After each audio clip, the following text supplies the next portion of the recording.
topic buzz. Disgraced FTX founder Sam Bankman-Fried borrowing $546 million from Alameda Research to purchase shares of Robinhood. That's according to an affidavit that was made in a Caribbean courtroom.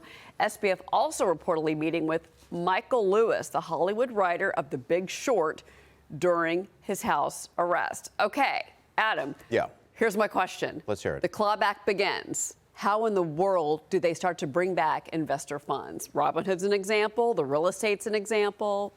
Well, it's going to take a very long time, and my guess is we're talking about cents on the dollar. There is no way that you can possibly claw back dollar for dollar all the money. They'll find some, as they always do. But, you know, if you remember the Bernie Madoff clawback, that took years. And eventually they were doing it. Yeah, they were able to get people to 70 or 80%. But those were real assets. When you're talking crypto, there aren't real assets anymore. The assets have gone to heaven. They don't exist. Yeah, well, there's 121 million in real estate that's in several people's names, apparently, including his parents.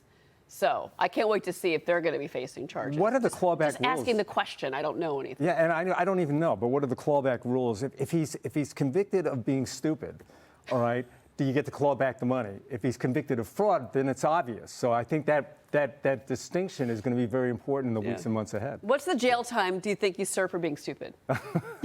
Like, 5 to 6, I don't know. 5 to 6 years. Yeah, stupidity is one thing, fraud is another, and negligence is yet another. And he incriminated himself, if you recall, in an interview by saying he, quote, effed up. He said that, I believe, with George Stephanopoulos. Can you imagine what his lawyer was thinking? And it was soon thereafter that, surprise, surprise, the U.S. actually brought charges and then filed the extradition.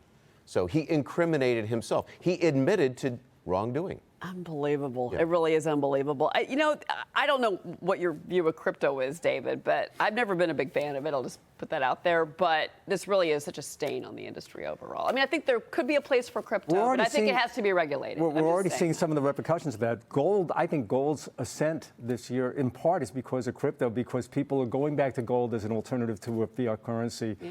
I was never really a fan, but I had to admit, like, once you get to this size, you are an asset class, at least, you know, and the price is whatever the next person will pay for it. Yeah, or whatever they say it's worth. Just because a coin with a dog on it, they say it's worth, you know, $10,000, doesn't mean it's worth $10,000. By the way, I do want to read the Michael Lewis book that will inevitably come out, and I hope they make a movie. It'll be a heck of a movie. You think that's what he's doing, meeting with SBF? Oh, that's a good point. Yeah. Okay, There's quite a book to have. Yeah, and maybe a movie. Oh, this is such a movie. Such a movie. Yeah, okay. With Brad Pitt. I want to see Brad Pitt, and I want them to do it like Ocean's 11, right?